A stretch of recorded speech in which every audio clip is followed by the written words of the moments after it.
उद्देश्य है? सो आज का प्रेस कॉन्फ्रेंस मैंने ऑर्गेनाइज करवाया था। इसके लिए मैं बताना चाहता था हमारे पास क्या क्या उपलब्ध है सेवाएं जिसको कि हम अपने पेशेंट को दे सकेंगे। क्योंकि मेरा 1 साल से मेरा छपरा में क्लिनिक चल रहा था, नर्सिंग डर्मा क्लिनिक के ही नाम से। तो उसी को मैंने थोड़ा एक्सपैंड किया है, जिसको कि मैंने पटना में बनवाया है और साथ में हाजीपुर में एक शिशुलोक हॉस्पिटल, चिल्ड्रन हॉस्पिटल खुला है। उसके अंदर भी नर्सिंग डर्मा क्लिनिक रहेगा, जहाँ की मैं रोज़ शनिवार को 2 से 5 बजे तक बैठूंगा। और एक यहाँ पे पटना में है 90 फीट पिलर नंबर 19 के सामने मलाई पकड़ी। तो यहाँ पे क्या है, यहाँ पे मैक्सिमम मेन फैसिलिटी सेंटर है। यहाँ पे मेन ब्रांच हो गया नर्सिंग डर्मा क्लिनिक का, जहाँ पे हर प्रकार के स्किन से संबंधित सारे प्रकार का इलाज होगा। और इसमें ये भी होगा कि यहाँ पे हर प्रकार का लेज़र भी उपलब्ध है।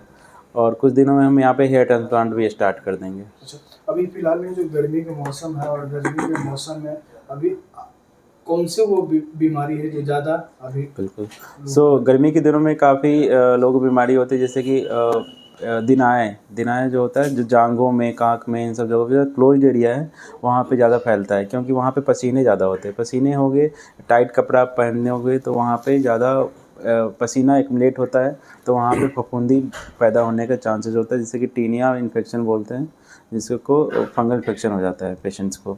इसमें कि मेनली जल्दी जल्दी ट्रीटमेंट करना चाहिए। नहीं तो मेनली आजकल क्या है, सोशल मीडिया के माध्यम से लोग या फिर दवाई की दुकान पे जाके ज़्यादातर लोग क्या करते हैं, एक ट्यूब ले लेते हैं, जो कि जिसके कारण ये सारी बीमारी काफ़ी चेंज हो जाती है और फिर हमें उसको ट्रीट करने में फिर दिक्कत आती है। तो ऐसा कभी कोई ना करें, बेहतर से कहीं भी जाके आप किसी भी स्किन के डॉक्टर से जाके मिलें और उनसे दवाई लें। बहुत सारे अस्पताल है पटना में, आपके पास क्या कुछ फैसिलिटी है? हम लोग के पास मैंने सेंटर बनाया है, क्योंकि मैं दिल्ली से मैंने एमबीबीएस किया, फिर वहीं से मैंने एमडी मैं लखनऊ से किया, बट फिर से स्टारशिप मैंने दिल्ली से किया। और फिर वहीं पे मैंने अपने सीनियर कुछ डॉक्टर हैं उनके अंडर में रह के काम किया 1-2 महीने। फिर उनके अंडर में काम किया, वो काफ़ी एम्स के काफ़ी सीनियर प्रोफेसर हैं वो लोग थे, तो उनके अंडर काम किया। तो वहाँ से मैंने देखा, वहाँ का जो भी इक्विपमेंट देखा, वहाँ का जो भी फैसिलिटी सेंटर देखा कि जहाँ पे सारी सुविधाएं एक जगह उपलब्ध हो जाती हैं। तो इसलिए मैंने उसी टाइप का सेंटर बनाया है यहाँ पे हर टाइप का स्किन के नॉर्मल इलाज तो होगा ही, साथ में आपको लेजर हर प्रकार का उपलब्ध है। लाइक लेजर हेयर रिमूवल है, आजकल फीमेल्स और मेल्स कोई भी ज़्यादा एक्टिंग वगैरह में जाना चाहता है तो हेयर रिमूवल पूरे बॉडी का भी चलाना चाहता है। लेकिन खासकर फीमेल्स, सब प्रकार की फीमेल्स, उसको क्या होता है, अपर लिप या लोअर लिप या फिर चिन एरिया में बाल आ जाते हैं, तो उस बाल हटाने के लिए तो लेजर हेयर रिमूवल हो जाता है।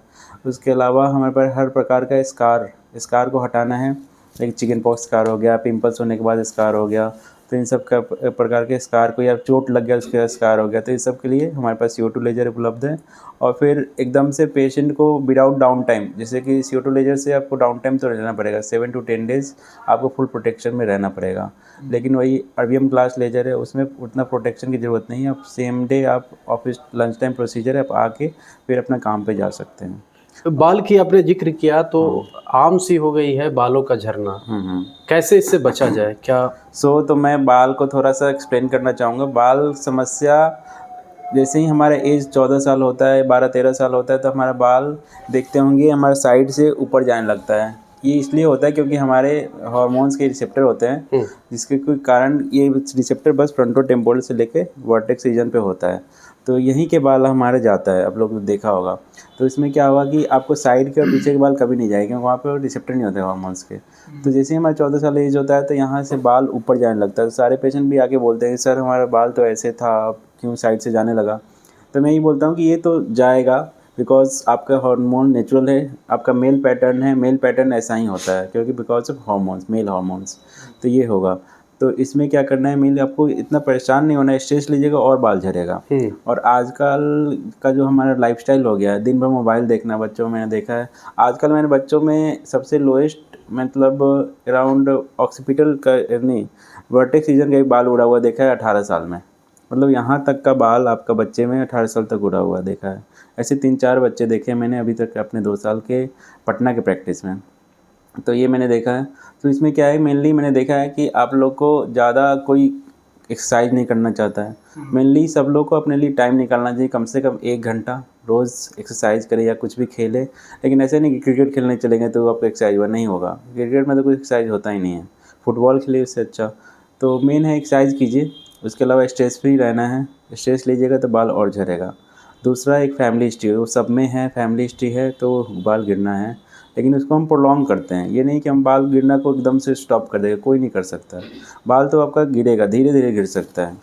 खान पान से भी कनेक्शन है क्या? बिल्कुल, खान पान से कनेक्शन है। यदि आप ज़्यादातर आजकल क्या है, लोग हर कोई वीकेंड में या फिर रोज़ शाम के टाइम जाके बाहर में कुछ खा रहे हैं, तो ये ना जो कि ज़्यादातर बाहर की जो खाने होते हैं उसमें ज़्यादातर वो वाली जो तेल होती है उसकी वजह से हमारे जो इंसुलिन लेवल है बॉडी ज़्यादा इंक्रीज हो जाता है, तो उसकी वजह से हार्मोन्स सब डिसरेगुलेशन हो जाता है, तो उसकी वजह से बाल, हार्मोन्स की वजह से बाल ज़्यादा गिरने लगते हैं। तो खान पान तो अच्छा रोल है, लेकिन इतना भी ज़्यादा नहीं कि सिर्फ खान पान से आपका बाल हेयर लॉस हो रहा है। बाल मेनली 2 कारण हैं, एंड इसको नाम बोलते हैं एंड्रोजेनेटिक एलोपेशिया।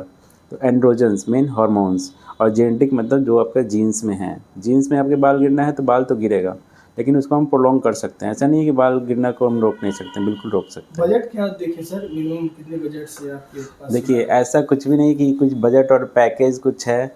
आप मिनिमल 1-2 दवाई से भी स्टार्ट कर सकते हैं। आप उसी को आपको प्रोलॉन्ग दिनों तक रखिएगा, जब तक आपको बाल की नेसेसरी है कि हमको इतने साल तक, 40 साल, 50 साल, 50 साल के, अब मैंने 55 साल के लोगों, 60 साल के लोगों में बाल उगाया है, वो भी, लेकिन उनको प्रोलॉन्ग ट्रीटमेंट करना पड़ेगा। जो भी मतलब अच्छे लोग हैं, जो लोग अपने टाइम देते हैं अपने ऊपर, तो वो लोग यूज़ किए हैं तो ज़रूर उनका मैं रिजल्ट देखा हूँ। मैंने काफ़ी मतलब 5-6 पेशेंट मेरे ऐसे हैं जो 55 साल की एज में उनका बाल और अच्छा ये आया। जो बहुत सारे भ्रांतियां सोशल मीडिया पे तैर रही है कि 45 दिन में बाल उगा देने की गारंटी हो रही है, देखिए, ये क्या?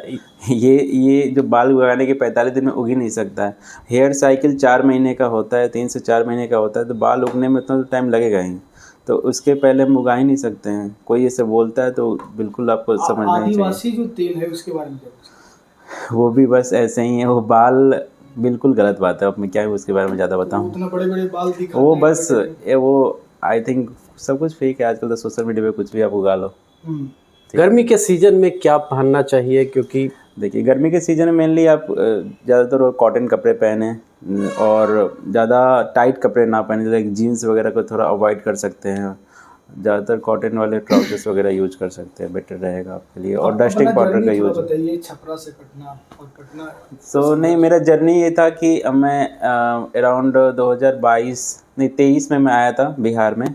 आफ्टर 15 साल मैंने पढ़ाई लिखाई करने के बाद सब कुछ कंप्लीट हो गया था, एमडी एसआरसी वगैरह सब कंप्लीट होने के बाद तो 2023 में आया था। तो मैंने सबसे पहले मैं ऐसे ही डॉक्टर से मिलने गया, तो वहाँ पे मैंने पटना में आके सबसे पहले मैं यूनिवर्सल हॉस्पिटल ज्वाइन किया था। यूनिवर्सल हॉस्पिटल ज्वाइन करने के बाद मैंने छोटी मोटी क्लिनिक्स वगैरह पटना में ज्वाइन किया। फिर वो क्लिनिक ज्वाइन होने के बाद फिर मैंने 6 महीने बाद मैंने अपना क्लिनिक छपरा में स्टार्ट किया, क्योंकि मेरा था गांव से थोड़ा जुड़े रहना है।